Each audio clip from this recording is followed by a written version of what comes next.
好，咁我簡單介紹下我自己先啦。咁我係 Charis 啦，我係澳洲嘅一個持牌嘅貸款經紀人。咁我專門咧幫澳洲嘅新移民買第一間物業，亦都會幫佢哋做一啲投資方面嘅投資物業嘅規劃嘅。咁過去5年間，我自己咧就買咗2套物業，咁我亦都幫過超過300個家庭咧喺澳洲順利置業嘅。作為過來人，我好明白，第一次買樓咧，其實大家唔係冇能力買樓，但係唔知道點樣開始，唔熟喺澳洲買樓嘅流程，亦都唔知點樣揀銀行，唔知點樣揀有升值潛力嘅物業。咁而一般 mortgage broker 咧，貸款經紀人嘅工作咧，就係會幫客人去對比唔同嘅銀行嘅貸款方案啦。咁而我自己咧係會比較重視長線嘅一個規劃嘅。咁我唔希望淨係幫你借到錢買第一層物業，而我係會希望幫大家可以揾到一間適合自己啦，而亦都可以長期持有嘅物業。我亦都會一步步咁樣同你去跟進，同你一齊去行成個買樓嘅流程嘅。而喺你買完第一間物業之後咧，我會幫你做一啲投資物業嘅規劃，我會幫你慢慢去建立你嘅資產啦，同埋同你規劃點樣可以提早退休嘅。咁就算你係第一次喺澳洲買樓咧，其實都唔需要太擔心嘅。希望今晚可以幫大家對喺澳洲買樓咧有一個更清晰嘅方向。係啦，唔知大家會唔會都有同感啦？因為其實我當初買第一間物業咧，其實我自己都有好多諗法，都好亂嘅。咁第一啦，唔知大家會唔會覺得啊，想買樓唔知點開始？或者覺得自己未儲夠首期，而其實未儲夠首期咧，政府係有好多嘅一啲方法可以sponsor 你，或者係幫你 guarantee，令到你可以借得多啲嘅。咁呢個一陣會詳細講解。第三啦，怕還款壓力太大。咁還款壓力的確好緊要嘅，因為你都唔會想話買完間物業之後供樓供到壓力爆煲㗎嘛。咁所以一陣都會分享少少技巧，就係點樣可以睇究竟要借幾多先可以還得舒服。第四，覺得澳洲樓價太貴，咁的確咧有啲州份咧，佢嘅樓價係比較貴嘅，比較難負擔得到嘅。咁亦都一陣會分享一啲方法，點樣可以幫到你入市，點樣可以令到你之後可以負擔到你自己想買嘅物業。第五啦，唔知自己借到幾多，咁一陣都會分享好多點樣可以貸款能力係點樣計嘅一啲方法，亦都可以教多啲大家點樣可以增加你嘅貸款能力。第六，等樓價跌先入市。第七，想等利率下降先買樓。咁其實咧，六同七咧係好難同時間實現嘅，通常都係 either one 嘅啫。咁而依家咧，大概就係第六嘅一個情況啦。即係依家其實樓價係處於一個比較低位嘅一啲情況，尤其是係 Melbourne。咁跟住第七，其實依家個 rate 咧的確係高嘅，咁所以大家都要諗下，都要計一筆數啦，就係睇下究竟借幾多先會還得舒服咯。第八，覺得自己未準備好，係啦，咁呢啲主要係我當時嘅一啲諗法啦，睇下大家有冇共鳴啦。咁而今晚嘅呢60分鐘咧，就係幫大家去消除呢啲不確定感。咁今日咧，首先會分享一下澳洲樓市嘅現況，究竟依家適唔適合買樓咧？之後咧就會同大家分享澳洲買樓嘅流程啦。而針對流程嘅每一步咧，我會同大家分享有啲乜嘢要注意，或者有啲咩地方咧係好多人經常會忽略嘅。咁最後咧，亦都會有大概10至20分鐘嘅 Q&A 嘅時間。咁當初喺報名嗰條 link 度咧，有收集到大家嘅一啲問題嘅。咁我揀咗啲比較 general 嘅問題，就會到時 Q&A 嘅時間就解答大家。咁另外，如果大家聽嘅過程中有啲咩問題咧，都可以喺個 chat box 嗰度留言嘅。咁喺最後 Q&A 嘅時間咧，會一次過解答嘅。首先，澳洲樓市現況，誒、最近一年咧係升咗9.8%，全國嘅樓價。咁而最近3個月咧升咗1.6%，你見到呢個數字其實都差得幾遠嘅，反映依家其實樓市嘅升幅咧係有一個放慢嘅現象。咁呢樣嘢就取決於好多好多地方啦，包括就係油價上升啦，咁令到啲人嘅生活成本上升咗，咁自然對買樓就會失去咗一個信心。咁另外就係加息啦，咁加息嘅時候好多人都會覺得想等減息嘅時候先買，咁所以導致嗰個 demand 下降咗。咁其實大家可能睇樓嘅時候咧，包括我自己最近幫緊啲客人睇樓咧，係去 inspection 嘅時候見到個情況係比較冷清嘅，即係競爭嘅情況咧已經係冇講緊6個月或者1年前咁激烈㗎啦。咁亦都分佈咗唔同嘅州份咧，你見到個升幅好唔同嘅，包括 Perth 上年咧係升咗26% 嘅，而 Brisbane 咧上年升咗19.7%。咁而如果想買投資物業嘅朋友咧，可以留意一下，就係樓市咧，佢係有一個 property cycle 嘅，即係之前升得多嘅地方咧，之後嘅升幅咧就通常會放慢啲嘅。之前升幅少啲嘅地方咧，之後嘅升幅咧就會好啲嘅。咁所以如果買投資物業咧，依家買 Perth 或者 Brisbane 咧，可能個樓價咧已經係偏貴咗㗎啦。咁而可以見到啦，Melbourne 係一個比較好嘅入市時機。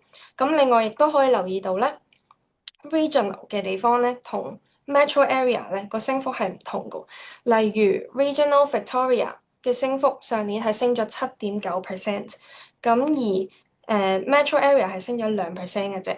咁 Regional Victoria 講緊邊啲地方咧？就係例如係 Geelong 啊、Ballarat 啊、Bendigo 啊等等。咁呢啲地方咧開始即係有一啲新嘅人口去湧入啦，令到個 demand 增強咗。再加上因為依家嗰邊嗰個入場價咧仲係比較低，咁亦都吸引咗唔少嘅投資嘅客人。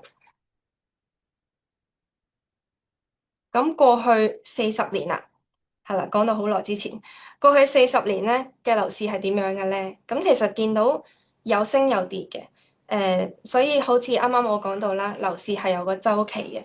咁就算係喺 Covid 嘅時間咧，Covid 嘅時間跌咗8.2%，或者係22至23年不斷加緊息嘅時候跌咗8.1%咧，你見到個市場咧依然係會恢復嘅，即係跌完之後咧，佢係會升嘅，甚至升個幅度咧係多過遠遠超過跌嘅幅度嘅。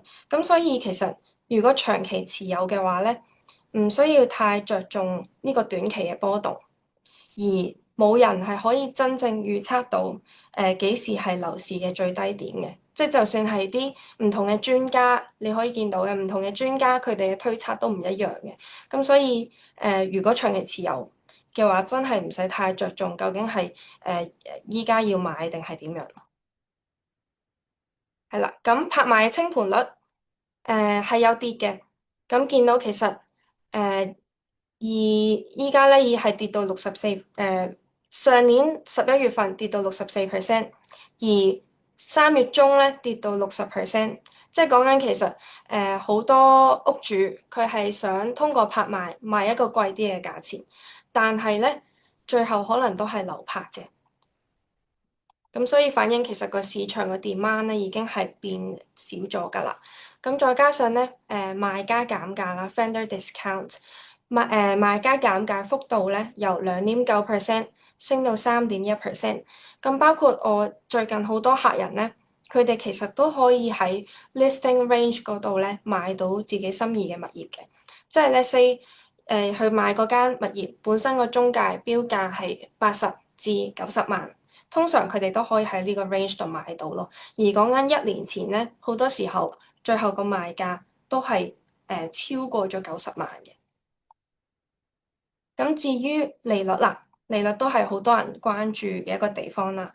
咁利率其實依家咧算係比較高嘅點嘅，咁所以一陣都會分享點樣可以計你嗰個還款數字啦，咁令到就算利率係高嘅時候，你都唔會供得太吃力。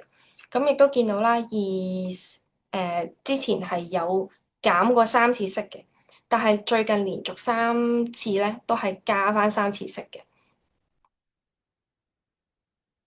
租務市場亦都係非常之緊張，咁就見到咧個rental，即係嗰個租金嗰個升幅咧，每年係 average 係5.7% 嘅。咁所以其實我都好大部分嘅客人啦，10個可能有4、5個咧本身係租緊樓，但係因為加租，咁所以開始諗，誒我要唔要買自住物業咧？因為佢哋計過一筆數咧。都係發現其實可能大家個持有成本差不多，即係你租樓嘅支出同你買完樓之後你持有嘅一個成本都差不多。更何況一樣好重要嘅地方就係租金咧，只會越加越貴，而樓咧你會越供越少㗎嘛。咁所以其實長遠考慮咧，我啲客人就會開始去考慮買一間自住物業啦。咁依家適唔適合買樓咧，都係好多客人問我嘅問題啦。咁答案就係，如果你買自住樓嘅話咧，其實幾時都適合嘅。因為你的確係有呢個需要嘛。咁而投資物業咧，其實都係幾時都可以買，因為成個澳洲咁大，有好多嘅唔同嘅市場。誒，講緊2、3年前買 Perth 或者買 Brisbane 比較合適，而依家買其他 state 會比較合適。咁所以投資物業嘅話，幾時都可以買咯。咁爭在買喺邊一個市場。咁而都想同大家分享一個數據啦，就係咧，其實喺澳洲咧有超過60成嘅人咧買樓都唔係一步到位嘅，見到有65% 嘅一個新嘅房貸咧，都係嚟自原本已經有物業嘅人啦。咩意思咧？就係話其實啱啱講到有一個問題就係覺得樓價太貴，咁其實好多人就係會先入咗市。咁入市買一個自己能夠負擔嘅地方，即係不論係可能住遠少少，買一間自住物業，又或者係買一間投資物業做一個 reinvesting，其實都係一個入市嘅一個好方法咯。因為我哋加人工，或者儲錢嘅速度，其實好難追趕得上樓價。咁所以其實好多人都係由一個入市一個比較平少少嘅物業開始，咁然後享受咗樓市嘅升幅啦。過個2、3年，可能係賣咗本身嗰間，跟住套現咗一筆錢啦，作為買下一間嘅首期咁樣咯。咁所以都可以俾大家參考一下。咁嚟到買樓嘅流程啦，我簡化咗做呢6步。咁首先就係要了解買樓嘅一啲優惠啦、一啲政策啦，同埋你要知道好緊要，你一定要知道自己借到幾多，因為你去買餸之前，你都要知道你個銀包有幾多錢噶嘛。咁所以你先知道你先知道借到幾多，再配合埋你有嘅首期，你先可以知道你買到幾錢嘅物業。咁其次咧，第二步就係做貸款嘅 pre-approval 啦。pre-approval 都好緊要，因為係銀行俾一個 confirmation 同你講話你借到幾多。咁如果你有 pre-approval 先睇樓嘅話，你都會更加清楚自己嘅預算，以及就係你喺買樓嘅時候，即係包括你private sale 你出 offer，如果對方賣家知道你已經有 pre-approval 嘅話咧，你嘅競爭力係會大啲嘅。咁第三步啦，揾房源。咁揾房源其實都好多技巧，即係包括點樣判斷間物業嘅升值潛力比較好啊？點樣判斷嗰個區係咪好啊？都有好多技巧，咁所以一陣都會同大家分享下。第四就係出 offer 或者係參加拍賣啦。咁跟住，如果你真係買到間屋啦，就要簽呢個買樓嘅合同。第五步，正式嘅一個 formal approval，即係貸款嘅一個正式批准。咁因為 pre-approval 咧，只係銀行俾一個初步嘅 confirmation，未必等於你真係借到咁多嘅，可能會有某一啲因素影響，咁一陣亦都會分享。咁所以去到第五步就係銀行俾一個正式嘅批准，同你講話你借到幾多錢，咁之後咧就可以安排 settlement 㗎啦。咁呢度一定要提醒大家咧，要拎咗 pre-approval 先去睇樓，如果唔係有機會會你以為你借到咁多，但係其實你根本借唔到嘅。咁最後你如果真係買到嘅話，你會冇你簽咗合約啦，但係你又最後又 proceed 唔到個貸款嘅話咧，你要 terminate 個 contract 嘅話，有可能要俾翻即係要沒收個按金嘅。咁買樓嘅優惠啦。因為我自己 base 喺 Victoria 啦，咁所以我着重會分享 Victoria 嘅一啲優惠。咁包括就係 Stamp Duty Concession。咁呢個印花稅嘅減免咧，就係可以限於買75萬以下嘅樓價咧先可以用嘅。點樣用法咧？就係喺如果你買嘅物業係60萬以下咧，就唔需要交任何印花稅。如果樓價係60至75萬之間咧，就有部分嘅減免。例如我大概3年幾前咧買咗一間物業，咁當時佢嘅售價係64萬，本身係要俾3萬幾蚊嘅印花稅，咁減免完之後咧，只需要俾8000幾蚊啫。係啦，咁呢個第二個優惠咧，就係叫全名叫 First Home Owner Grant。咁呢個咧亦都會有樓價限制，需要係75萬以下。咁同埋佢一定要係新屋。咁如果你係買75萬或以下嘅新屋嘅話咧，政府係會俾翻1萬蚊嘅一個cashback 俾你嘅。咁呢兩個係頭兩個咧係 Victoria 有嘅，咁而其他州咧都有相應嘅一啲優惠嘅。咁詳情可以直接參考政府嘅一個官網啦。咁另外第三個咧，First Home Guarantee 咧都有好多人問到嘅。咁就係呢個係每一個州份都有嘅。咁但係咧，每一個州份佢嘅樓價嗰個最高嘅上限都唔同嘅。例如喺 Melbourne 咧，Metro Area 咧，你買95萬或以下嘅物業先可以用嘅。咁佢係咩意思咧？呢個就係話，佢可以俾你淨係用5%嘅首期買樓。而政府係擔保咗，所以你唔需要俾呢個 Lender Mortgage Insurance。咁呢一個嘅前提咧係，let's say 如果你真係用5%首期買樓，前提係你一定要有滿足到95%嘅一個貸款能力嘅。好多人會有個誤解嘅，以為用呢個 scheme 咧就真係可以用5% 首期買樓，但係前提係你可以借足剩翻個95%。咁所以都需要留意一下啦。咁而呢三個優惠咧，係淨係限 PR 或者 Citizen。係啦，咁係咯，分享多少少啦，就係通常咧喺澳洲咧，儲20% 嘅首期嘅一個時間咧係7至10年嘅。咁所以頭先講嗰個 First Home Guarantee 嗰個 scheme 咧，就可以俾你可以快啲入市到啦，就唔使儲7至10年啦。咁而呢一個優惠咧，就係不限於 PR 或者 Citizen 先用得嘅。只要係澳洲嘅稅務居民咧，都可以用嘅。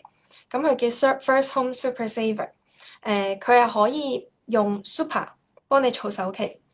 咁點樣儲法咧？就係如果你放錢入 Super，例如係用 salary sacrifice 嘅方式，或者係你出咗糧之後自己放錢入去你嘅 super 度咧，一年係可以最多放15000蚊，而最多可以放5萬蚊。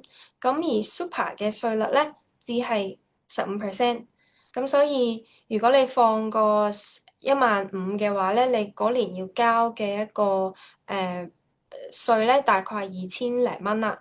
咁而如果你唔用呢個 scheme，如果你唔用呢個 super saver 咧，你正常你嘅一個 taxable income 咧，你係要交即係超咗4萬5嗰部分咧，你要交30% 嘅稅率嘅。咁所以如果你可以將15000放入 super 嘅話，咁你就慳到15% 嘅稅率，即係一年就大概慳到2000幾蚊。咁如果呢個時間最多放5萬啊嘛，最多係大概3年幾嘅時間咧，就可以慳到7000零蚊啦。咁另外留意到有部分嘅朋友係海外人士或者係臨時簽證，咁其實咧政府係有一啲相應嘅 limitation 嘅，包括左邊呢度講到嘅，唔可以買二手物業，只能夠買新樓。咁本身咧呢一個嘅 limitation 咧，淨係去到27年嘅3月份，但係上兩個禮拜咧，政府公布嘅一個 budget 入面咧，就將呢一個limitation 延長到29年嘅6月30號啦。咁所以換言之，就淨係可以買新樓啦。咁第二邊咧就係需要申請呢個 FRRB，咁呢一邊就係個申請費啦。例如你買1 million 以下，你就要俾多15,100蚊。咁另外海外人士咧，亦都需要交呢個海外嘅印花稅嘅。維州嘅話咧就係8%，咁所以如果你買個75萬嘅物業咧，你就要俾多6萬蚊嘅一個 upfront 嘅費用啦。咁其實見到要俾6萬蚊啦，同埋呢度啦，FRB 要俾多15,000蚊或者3萬蚊啦。咁可能有啲朋友都係想等到有 PR 先買樓嘅。咁呢個時候咧，我就通常會幫啲客人計一筆數，就係幫佢計下當然啦，佢需要知道佢大概幾時會拎到 PR 啦。咁所以我就會幫佢計咧一筆數，就係你如果依家未有 PR，你買樓嘅時候你要俾嘅 extra 費用。咁呢邊係第一樣啦。第二邊咧會計一筆數，就係你如果等到 PR 先買咧，你要交嘅一個租金啦。你可能呢2年要交嘅一個租金啦，同埋就係樓價升值嘅部分啦。因為時間都係成本嚟嘅。咁我有啲客人咧，咁樣計完一筆數之後咧，就都係會決定，就算依家未有 PR，都會照買咗樓先嘅。原因就係考慮到樓價會升值啦，同埋租金都會 keep 住升嘅時候咧，佢哋計完筆數，發覺依家買會再條數會再抵啲咁樣啦。OK，陷阱一係啦，一定要留意一下，就係冇 pre-approval 就睇樓。咁我試過咧，有個客佢未有 pre-approval，亦都冇揾過我嘅，咁佢就直接去咗睇樓啦。佢睇緊嗰個 range 係大概1 million，咁咧佢已經買咗個物業啦，先揾到我。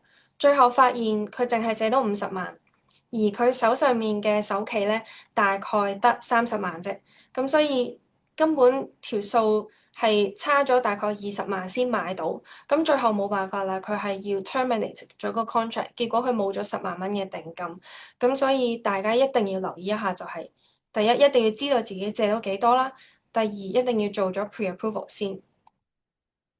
咁銀行點樣計你貸款能力咧？主要有3個因素影響：收入、支出、負債。而邊一啲收入用得咧，就係例如係 overtime、bonus、commission 等等啦。咁唔用得嘅收入咧，就有呢啲啦。大家可以自己睇下。咁唔知大家亦都知唔知道咧？如果想用 bonus 嘅話咧，銀行係會需要你證明你連續2年都有收到 bonus 先用得。咁而如果你想用 commission 嘅話，如果你有 commission 嘅話咧，只需要證明你有收到過1年就用得㗎啦。咁所以每一間銀行咧，佢會針對你依家一個收入嘅結構咧，都個貸款能力都可以好唔同嘅。咁而我亦都有方法咧，可以幫你就算你係有 bonus，就算你未拎超過2年，你都可以照用到嘅。我係有方法可以幫到你嘅。邊一啲支出會削減你嘅貸款能力咧？例如係私校學費啦、私人保險啦、離婚贍養費、投資樓嘅開銷同埋租金或者寄宿，即係可能 boarding 嘅一個支出啦。咁我亦都有方法咧，可以俾你就算有呢啲支出咧，都唔會影響你貸款能力嘅。現有負債係啦，大家需要留意一下咧。就算你係有信用卡，就算你個信用卡咧係每個月你都還清卡數咧，其實只要你有個 limit 喺度咧，銀行咧就都要計埋入去嘅。咁所以係會影響你個貸款能力嘅。一張5000蚊嘅信用卡嘅 limit 咧，大概會影響3萬蚊嘅貸款能力嘅。係啦，pre-approval 好重要。同大家分享一個 pre-approval 嘅一啲細節啦。咁包括就係有效期，通常係3個月。換言之，你拎咗 pre-approval 之後，大概有3個月嘅時間俾你去睇樓。咁而如果你超過咗3個月，你都未有睇啱，其實都唔緊要嘅。只要你俾到你最近2張嘅 payslip 啦，同埋你3個月嘅銀行帳單咧，就可以 extend 多3個月㗎啦。咁而 pre-approval 一個貸款嘅最多嘅年期咧，通常係30年嘅。當然有啲銀行可以做到35年，甚至係40年嘅。貸款用途會分自住同埋投資。通常咧投資樓咧係可以俾你借多大概12至15萬嘅。原因係你買投資樓嘅話，投資樓嘅一個預估嘅一個租金收入都可以加落你個收入度計貸款能力嘅。咁而投資樓嘅一個 rate 咧，通常係貴過自住樓嘅，大概會貴多0.3至0.4左右啦，係啦。咁還款方式亦都有分 principal and interest，即係你會還本金加利息，同埋 interest only，淨係還利息。通常咧買投資物業咧，如果有啲朋友佢想個 cash flow 好啲咧，咁就會做 interest only 嘅。因為個還款個數字咧會低啲嘅。咁另外就係interest only 個 rate 咧，通常會高過 principal and interest，大概0.2至0.3%左右啦。係啦，另外利率選擇啦，可以分 fixed rate 同 variable rate。咁亦都有好多朋友問我，究竟近排加息加到咁高，要揀 fixed rate 啦，定係 variable rate 咧？咁呢個時候咧，只有一個答案嘅啫，就係問自己一個問題：如果你揀咗 variable，let's say 利率加咗0.25或者0.5，你個 cash flow 係咪頂得順咧？咁如果頂得順嘅話，就可以揀 variable 啦。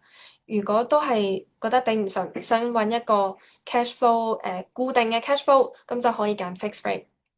因為始終冇人有一個水晶球可以判斷到之後個 rate 加幾多次或者會唔會減咁樣嘅。就算銀行自己做完 prediction 咧，過個3個月、4個月咁樣咧，都會即係推翻自己嘅一個判斷嘅。咁所以最緊要就係問自己個 cash flow 頂唔頂得順咯。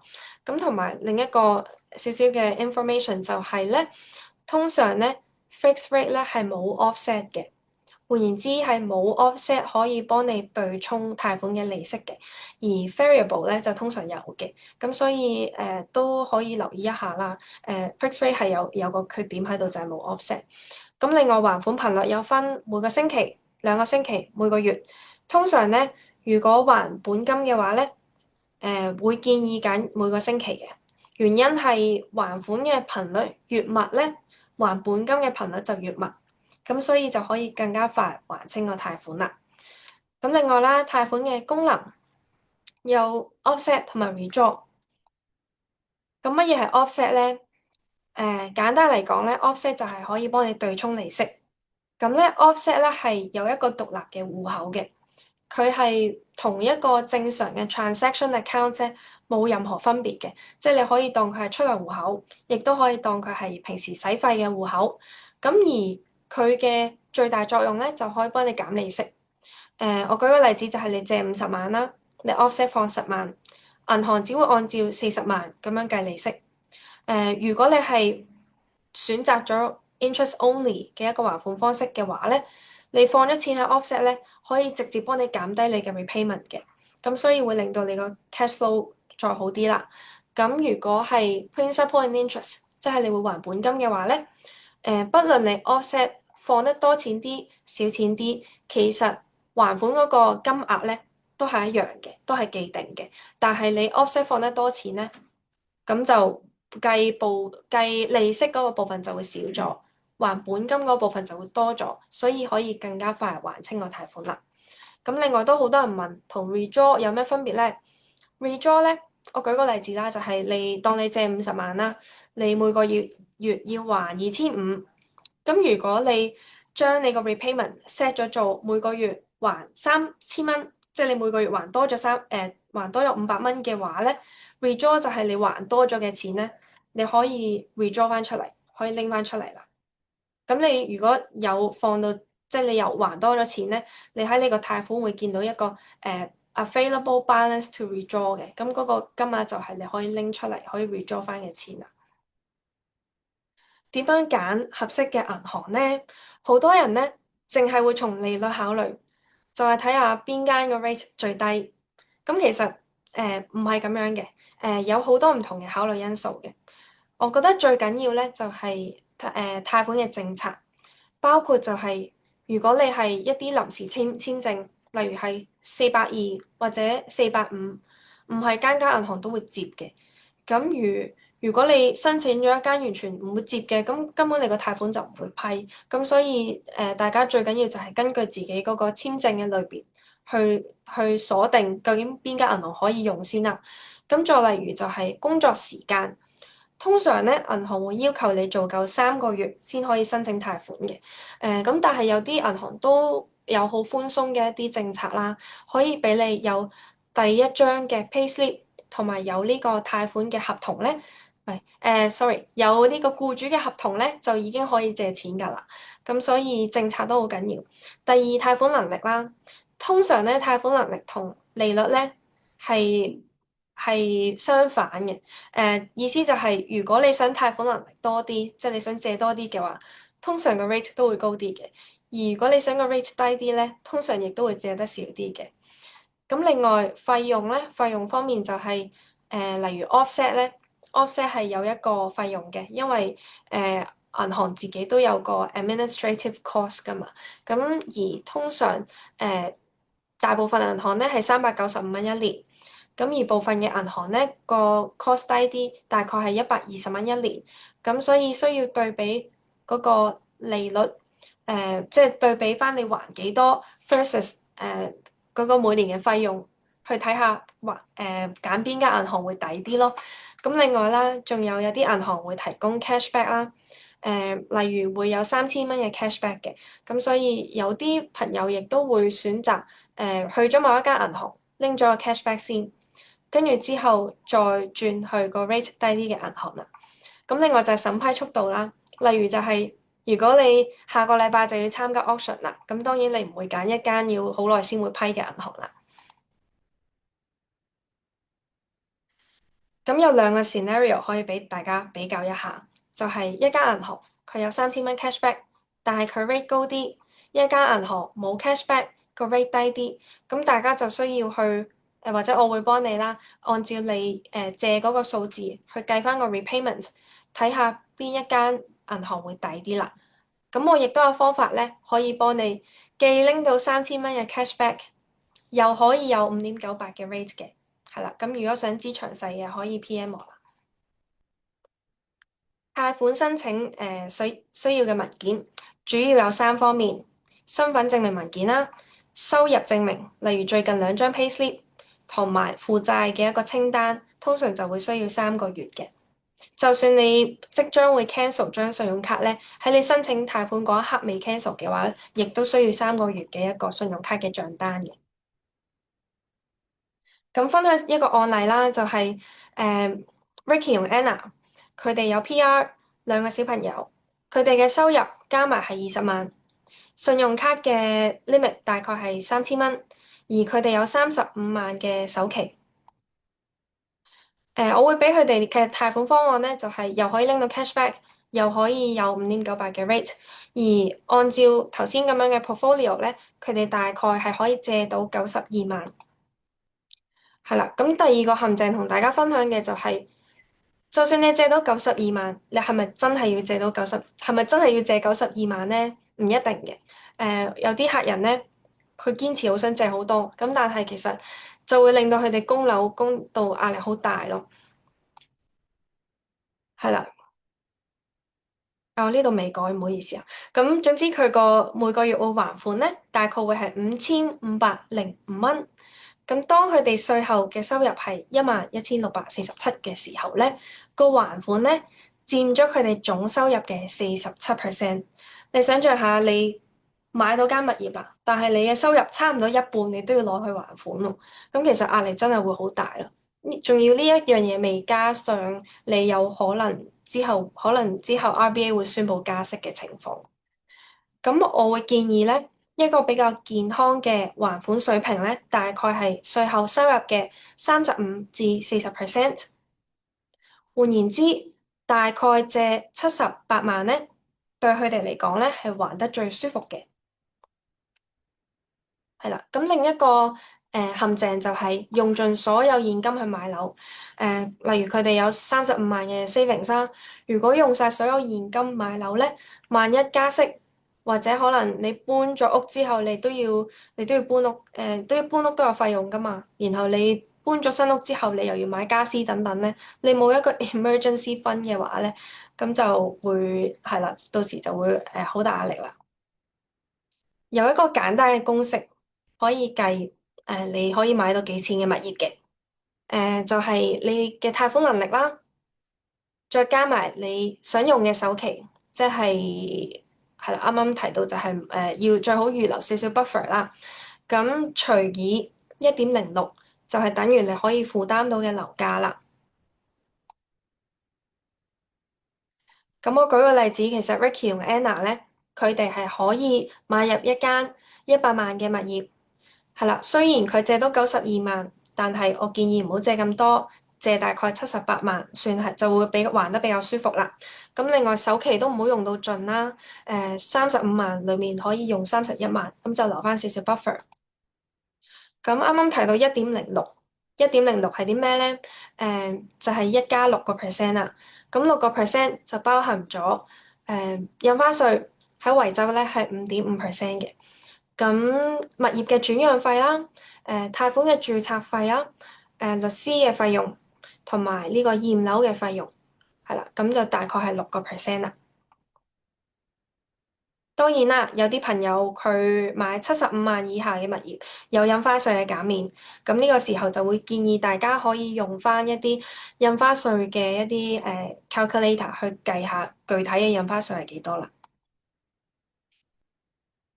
點樣揀適合自己嘅物業啦？咁啱啱就講到嗰就係成個 pre-approval 啦，即係我哋知道自己借到幾多啦，知道自己有幾多首期啦，願意用幾多首期買樓，可以買到幾錢嘅物業啦。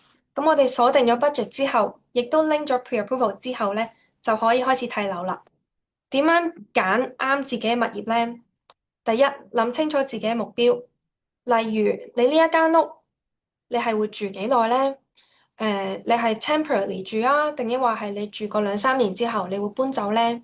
咁如果你搬走嘅話，你原本呢一間屋，你會攞嚟 keep 住啊，跟住放租啊，定抑或你會考慮賣咗佢咧？因為呢啲因素咧，其實都會影響我哋睇邊一類型嘅物業嘅，例如係買 house 啊，定係 townhouse 啊等等。咁另外啦，如果買投資物業嘅朋友，亦都會可能會考慮就係升值潛力 versus 現金流，因為通常咧好難有一間物業咧係完全滿足晒呢兩樣嘢嘅，一定係會有偏重嘅一邊嘅。咁當要偏重一邊嘅時候，究竟你係 prefer 買升值潛力好啲嘅物業啊，定係話係現金流好啲嘅物業啦？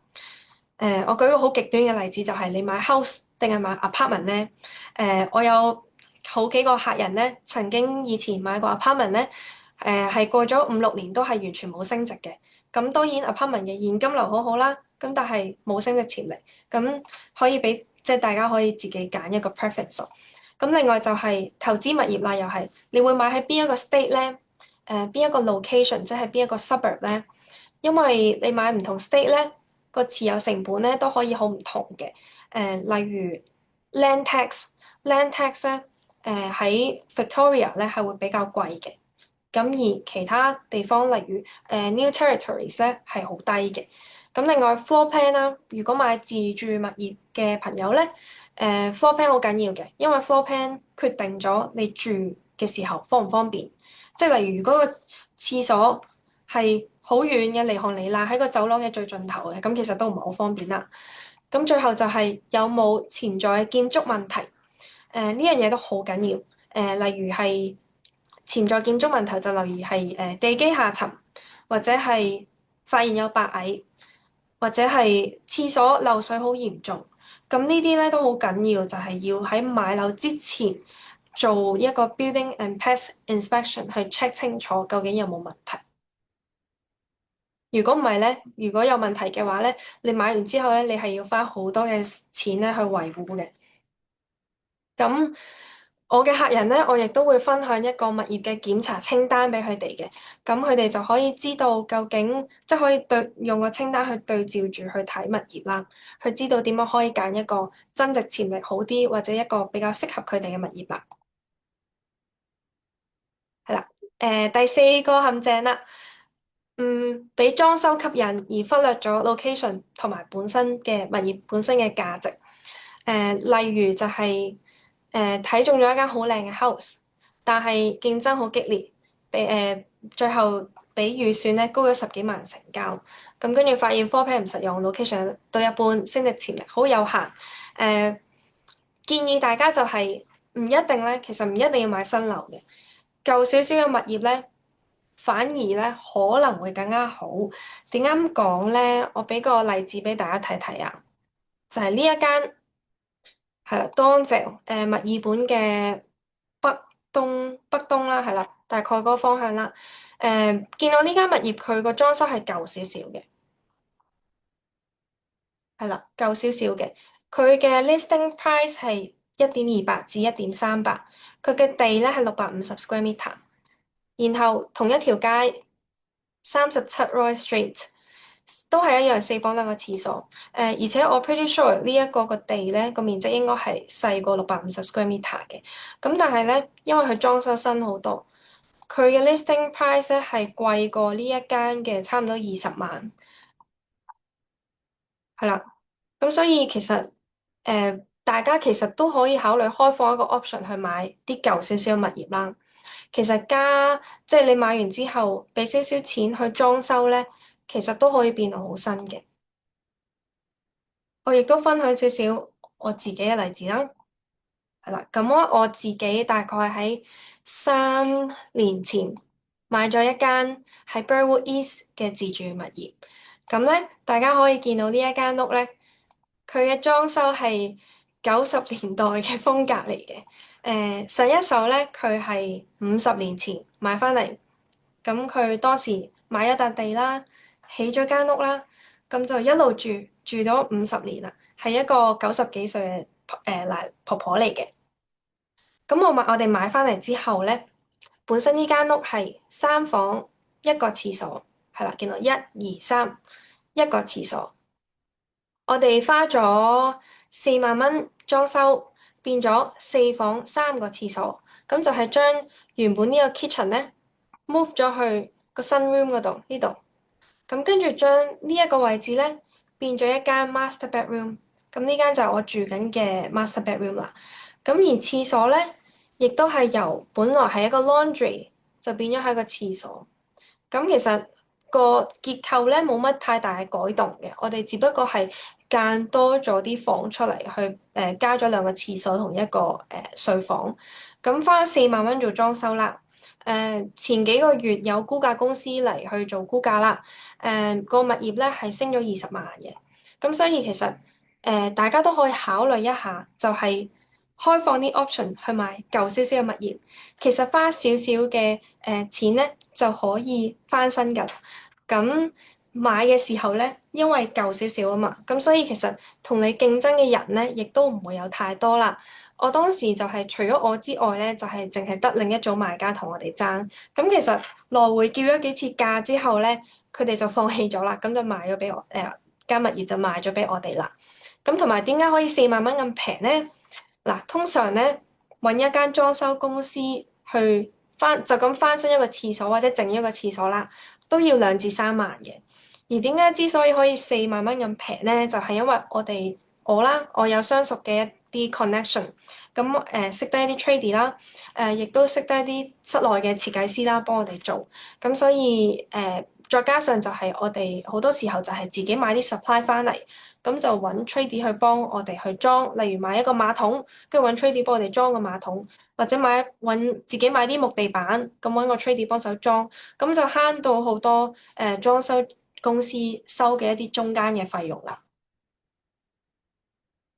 係啦，第五個陷阱啦，就係為咗優惠而買錯樓，為咗慳 stamp duty 就買咗好遠嘅地方啦，結果就返工好辛苦啦。少少建議啦，就係其實咧頭先講嗰啲優惠咧，係買第一套自住物業可以用嘅。咁如果你依家唔係買咗自住物業，你依家係買咗第一套係買咗投資物業咧，其實你之後再買自住物業嘅時候都可以用呢啲優惠嘅。係啦，咁當然佢因為有樓價限制啦，咁到時個樓價係點樣，係咪符合資格就到依家就唔清楚啦。咁但係其實即係少少嘅方向啦，就係唔一定要因為想用晒啲着數，咁就買咗一間要好遠先返到工嘅地方啊，或者係根本嗰個區可能係唔升值嘅咁樣啦。咁如果你真係睇啱啦，下一步就係出 offer 啦，或者係參加 auction 啦。咁主要有4個技巧同大家分享啦。第一，需要先了解個物業本身嘅估值。咁咧，我會幫我嘅客人咧去 generate 一份物業嘅報告嘅。喺呢一份物業報告可以睇到間屋本身值幾多。例如，如果見到個 listing range 係 let's say 80至90萬嘅，但係如果個物業報告見到間屋係值92萬嘅，咁好明顯就知道個 listing range 其實寫低咗啦。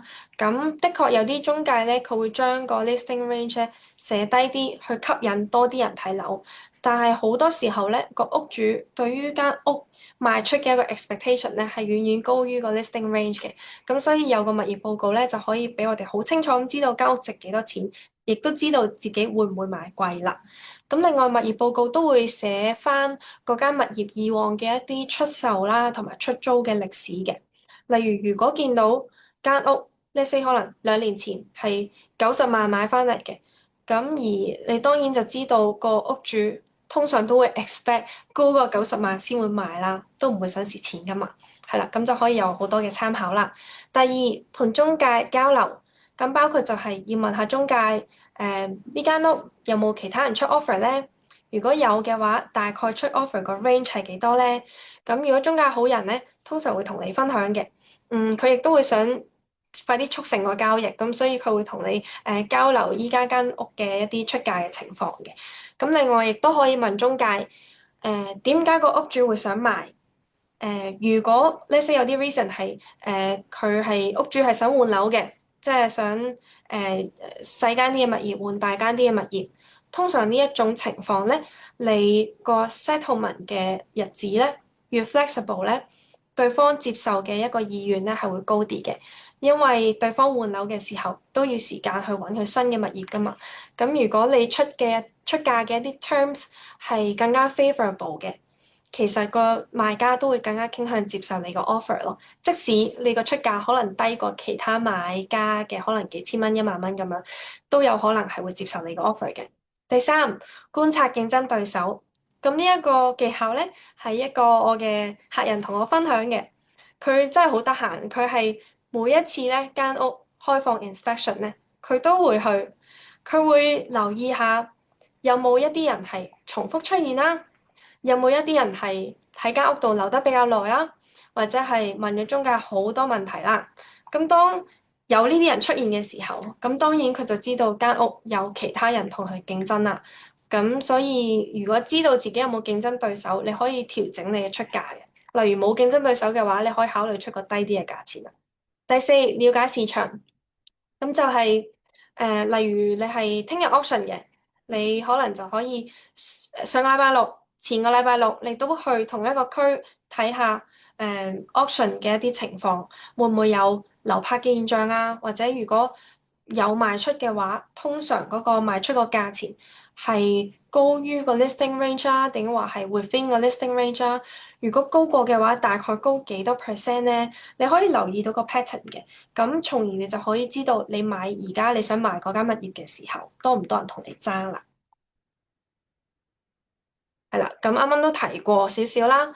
Building and Pest Inspection 好緊要嘅。咁因為如果你收樓之後先發現間屋有一啲結構嘅問題咧，你嘅維修費用咧係會多好多嘅。咁 Private sale 咧，通常你可以喺個合同度加上 subject to building and pest inspection。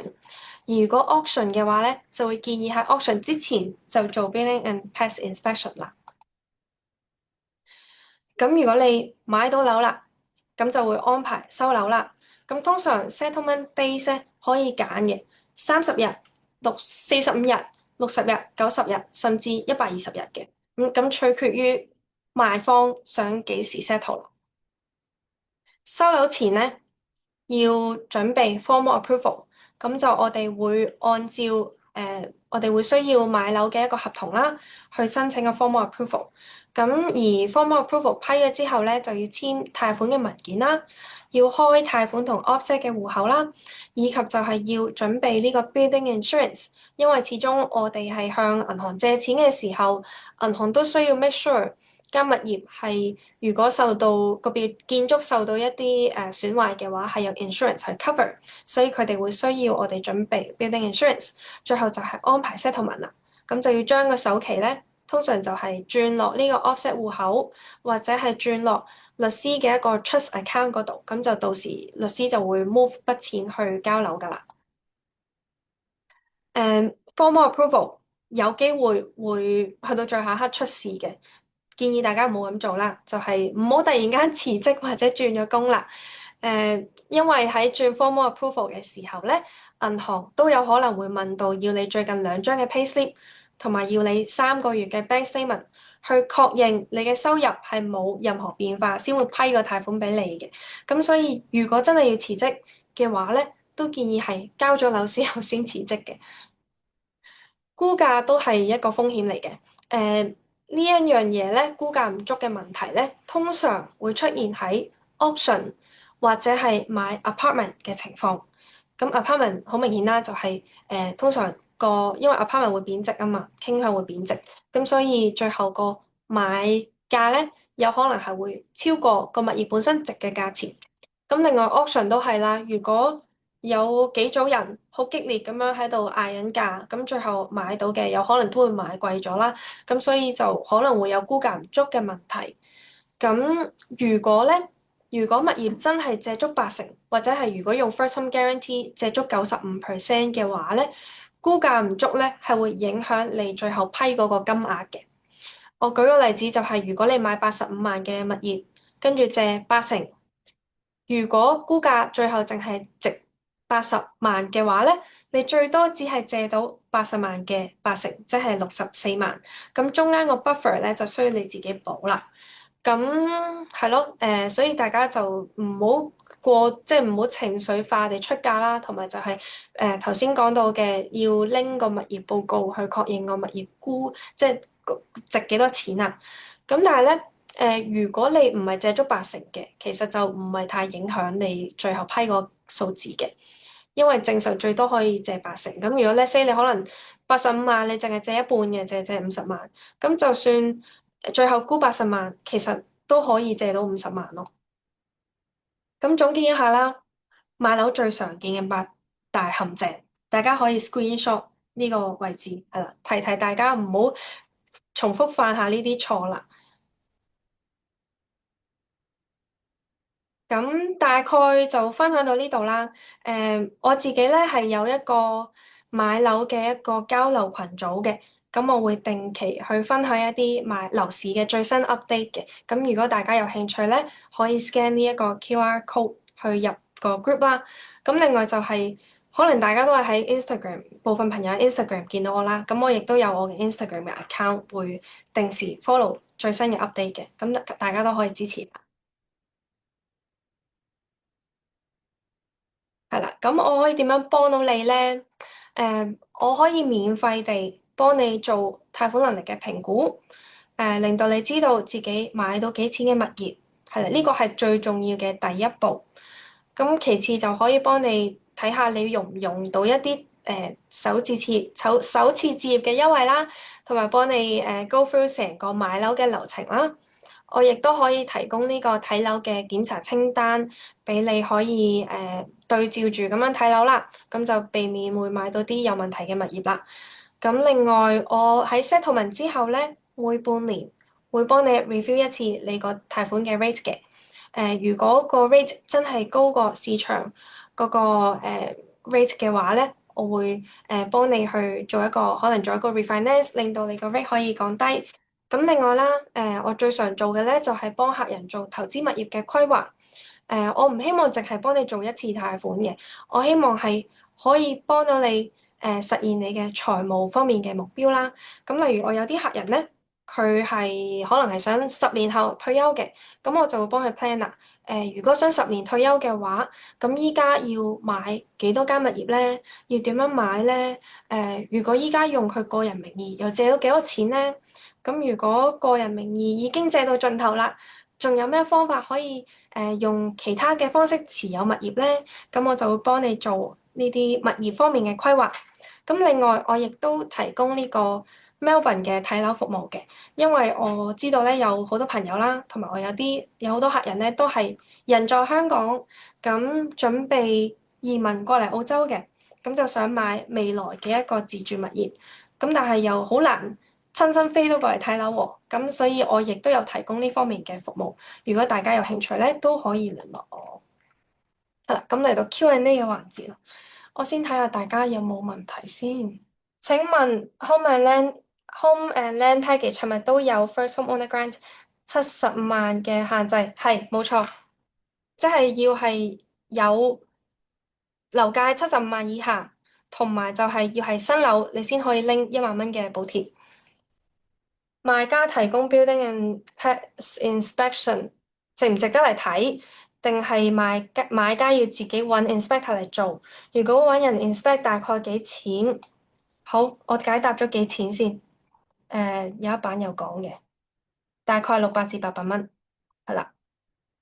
咁咧，建唔建議大家用賣家提供嘅 building and pest inspection report 咧？我係唔建議嘅，因為有 conflict of interest 嘅。從賣家嘅角度，佢肯定係想 present 到自己間屋好好，冇問題㗎。咁所以你唔知道嗰份 report 有冇啲地方係改咗，或者有啲問題佢係冇 disclose 到嘅。雖然我自己未真實遇過，有人係信咗賣家提供嘅 building and pest inspection report，但係最後發現間屋有問題啦。雖然我冇親身經歷過，或者我冇聽到有咁嘅情況啦，但係始終係有 conflict of interest，所以我亦都唔太建議嘅。First Home Super Saver 買樓嘅時候係咪可以直接拎全部在 Saver account 嘅錢？咁啱啱提到咧，佢有 limit 嘅，個 limit 係最多只可以放5萬蚊，咁所以咧最多係拎到5萬蚊嘅啫，冇得拎晒全部嘅。我都想拎晒全部。OK，而家係唔係 DK 文？依家係唔係準備要立法賣家俾驗樓費？我冇聽過呢種講法，但係我可以 double check 下，然後我喺個 group 度同大家分享。可唔可以解釋多少少 offset account 嘅概念？可以。咁咧，首先咧喺貸款 account 設立嘅時候咧，即係呢個貸款 account 設立嘅時候咧，銀行亦都會幫你開一個 offset account 嘅。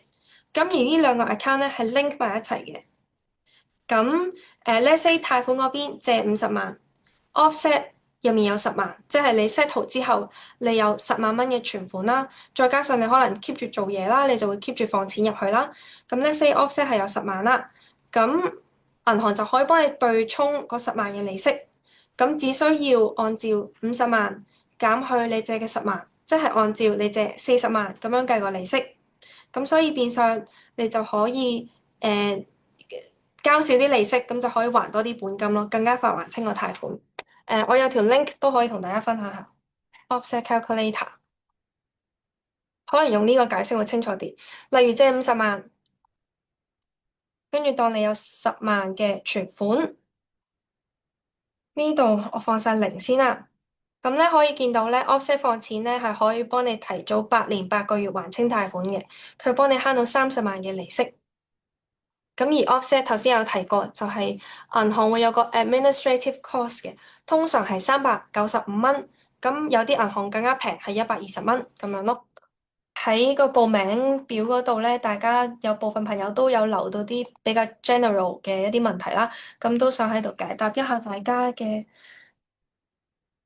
就係有人問點樣睇治安同埋未來發展潛力。咁咧有一個平台叫 OpenStats，佢係可以俾你查 crime rate。咁大家亦都可能會查嘅時候，發現一樣嘢，就係當一個區佢嘅 public housing 嘅一個分佈越密咧，即係越多 public housing 嘅話咧，通常 crime rate 都會高啲嘅。係啦，我估計個原因係因為啲人靠政府去拎一啲 social benefit 嘅時候，例如 Centrelink 啊 pension 嘅時候咧，應該呢筆錢係唔夠佢哋生活，咁所以佢哋要 commit 一啲 crime 咁樣啦。我估計係咁樣。咁另外點樣睇發展潛力咧，就有好多唔同嘅平台嘅，係啦，例如呢個 Big Build 啦、Victoria Big Build 啦，或者 Infrastructure Victoria 啦，或者係 Council 自己嘅網站都可以睇到嘅。嗱，大家可以自己做下唔同嘅 research 去睇下嗰一個區有冇一啲基建嘅發展，咁基建發展就會 drive 到個 demand，drive 到個 demand 嘅時候，而個 supply 又未可以應付得到嘅時候，即係個 supply 仲係比較 low，比較少，冇乜一啲新樓嘅 approval 嘅時候咧，咁就會 drive 到個樓價上升。係啦，咁另外啦，我都有一個suburb 嘅一個 checklist 啦，我準備咗俾我嘅客人嘅。咁如果係我嘅客人咧，我亦都會 send 俾你嘅。買樓每年雜費，自住物業同投資物業咧唔一樣嘅。咁自住物業咧，自住物業就有 council rate、water rate、building insurance，或者係 body corporate 或者係 owners corp 啦。咁呢一個費用咧，每一間屋都唔同嘅。我會建議就係你哋有睇啱嘅物業嘅時候咧，就已經可以問中介拎呢啲 information 㗎啦。咁起碼俾你知道間屋，如果你持有嘅話，你每年要俾幾多錢嘅既定費用啦。咁 maintenance 咧，通常係都視乎間屋嗰個新舊程度啦。但我如果講頭三樣嘢咧，大概可能係3000至5000蚊左右咯。係啦。投資物業會有更加多嘅一啲 maintenance cost 嘅，包括 property management，大概係6至8%of 呢個租金收入。咁另外 vacancy 啦，你要預咗間屋可能會空1至2個禮拜去開放俾人，跟住揾租客嘅。咁跟住 maintenance 啦，0.5% of the property value。仲有就係貸款嘅 repayment 咯。咁呢一個 cash flow 嘅 template 咧，我亦都係準備咗俾我嘅客人嘅。點樣辨認化妝樓？化妝樓咧，嘅意思咧就係間屋其實有好多一啲需要維修嘅問題，但係個屋主就 kind of 做咗好多 cosmetic 嘅一啲翻新啦，令到例如油咗牆啊，啲牆油咗油啊，去隱藏呢啲問題。點樣辨認咧？就係第一就係一定要揾呢個 building and pest inspector 去 check 間屋有冇問題啦。咁第二其實你都隱隱約約可以知道佢有冇做過裝修嘅，例如可能你入到間屋，你聞到好大陣嗰啲油漆味，咁你亦都會知道咯。Property investment 嘅新手應該要注意啲咩？可以點樣開始？咁首先第一咧，一定要知道你可以借到幾多。咁跟住第二咧，你可以睇下你個長期嘅目標係點樣。例如我係想買3間嘅，我可能5年內想買3間嘅。咁個佈局同你5年內想買一間咧，可以係好唔同嘅。咁所以你要先諗清楚你個投資目標係點樣。跟住再睇下你借到幾多，咁就可以配合一啲會計師嘅意見啦，去知道究竟你會建議你用邊一啲 entity 去持有套物業，可能未必係間屋都要個人名義持有嘅，可能有啲係用養老金去買，即係用 super 去買，或者有啲係用 trust 去買，咁呢啲都要提前。